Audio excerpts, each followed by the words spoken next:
Have you ever looked at the 1970s and wondered if the entire decade was just a collective fever dream? Because I've got films that prove it might have been. These aren't just obscure movies. These are cinematic experiences that will make you question reality, fashion, and the basic concept of a coherent plot.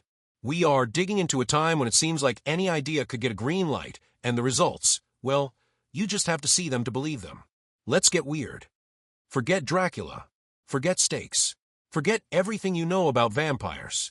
Vampyros Lesbos is a hypnotic, neon-drenched dream that's more interested in aesthetics than plot or sense.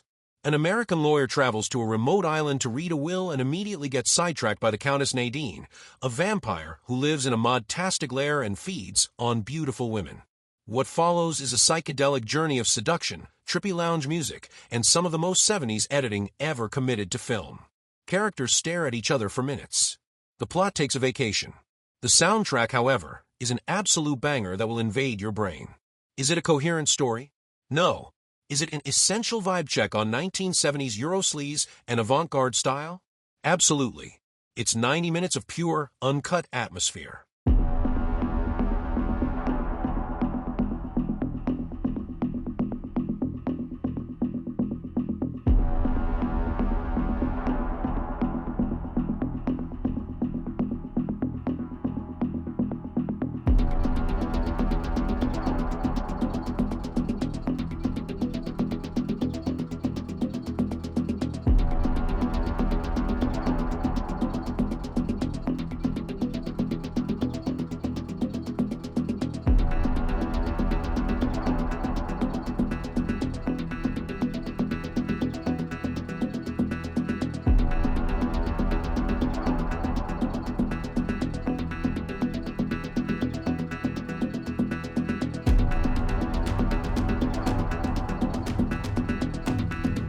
Imagine a nature documentary where the entire budget was spent on fake beards and dirt.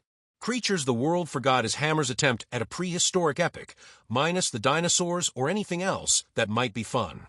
Instead, we get two brothers, one light-haired good and one dark-haired bad, fighting over rocks, food, and the tribe's designated cave babe. It's Gruntosaurus Rex. The entire film is 90 minutes of grunting, shouting, and intense glaring, proving that human drama hasn't changed much, but our hairstylists certainly have. There is so much hair. The plot revolves around a power struggle, a kidnapping, and an extremely unconvincing earthquake. It's like watching your neighbor's aggressive toddlers fight over a toy, but with more lava and slightly better bone-based accessories. This is history, folks.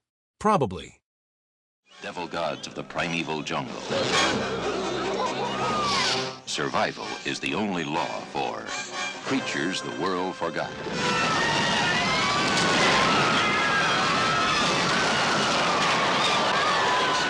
Comes a new beast meet on equal terms. A world of savage combat, where women are spoils to the victor.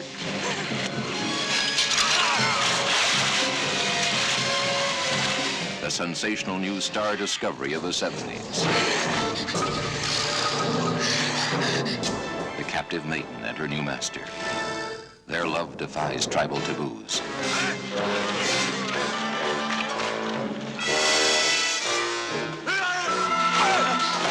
See their primitive mating rites. The ordeal of the virgins. The duel of flaming torch against naked blade.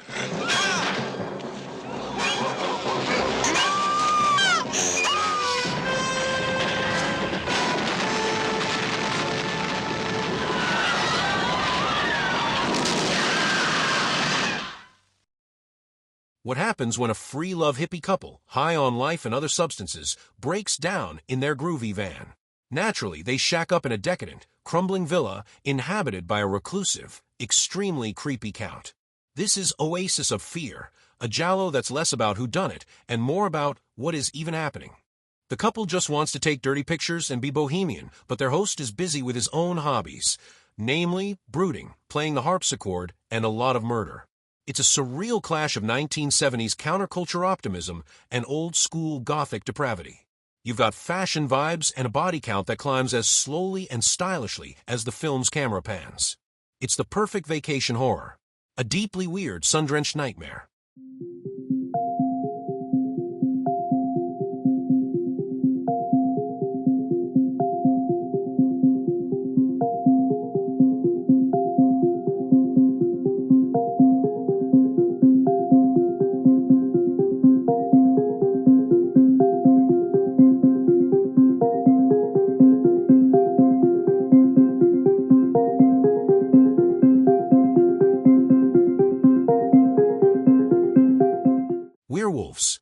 on wheels. Yes, that's right. This film delivers on its title with the kind of unblinking sincerity you have to respect. A gritty biker gang, all leather and bad attitudes, roars through the desert. They stumble upon a monastery of Satanists. Sure, why not? The Satanists, being poor hosts, curse the bikers by feeding them enchanted bread and wine. Soon, the gang's leader and his old lady start feeling a little furry. This is the high-concept masterpiece you get when Easy Rider crashes headfirst into a Universal monster movie. It's got motorcycle montages, bizarre occult rituals, and some truly questionable werewolf makeup. Think angry dogs glued to their faces. It's not just a movie, it's a threat. And frankly, it's glorious art. The one who speaks for them, let them eat their bread and drink their wine. Don't miss the most unusual and exciting horror motorcycle film yet made. Hey, we all know how we're going to die, baby. We're going to crash and burn. The story of a motorcycle gang who ride into a new kind of hell.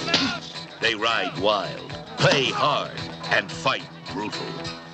Satan, you are one with them. Fire, Satan, you are one with them. Fire, Satan. Werewolves on Wheels.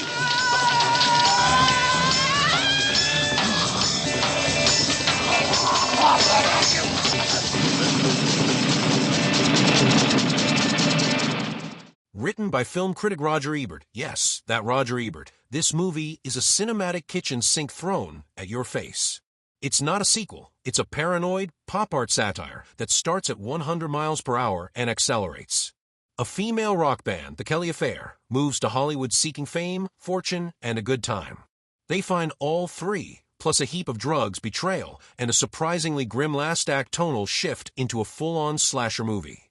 This film has everything. Go-go dancing, psychedelic montages, baffling dialogue, and a truly unhinged ending. It's a musical, a soap opera, a social commentary, and a horror flick all wrapped in one glorious, screaming, day-glow package.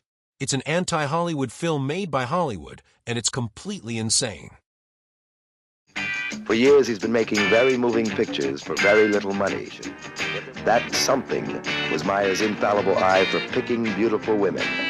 This time, they've really gone beyond the Valley of the Dolls, with Russ Meyer supplying a dazzling selection of traveling companions and brand new stars. Marcia McBroom as Pet, the soul sister. Edie Williams as Ashley, the superstar.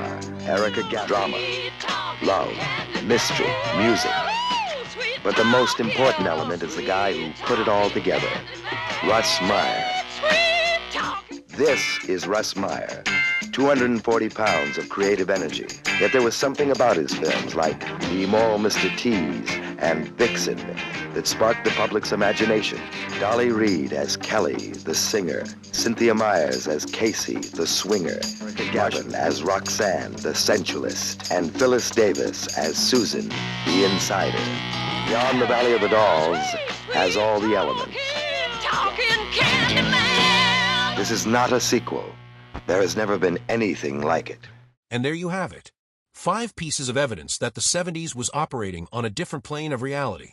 Which of these unhinged masterpieces are you brave enough to add to your watch list? Let me know in the comments, especially if you have a favorite What Did I Just Watch movie. If you enjoyed this dive into the deep, weird end of the cinematic pool, smash that like button and please subscribe for more hidden gems. And if you need more bizarre movies, check out our playlists. See you next time.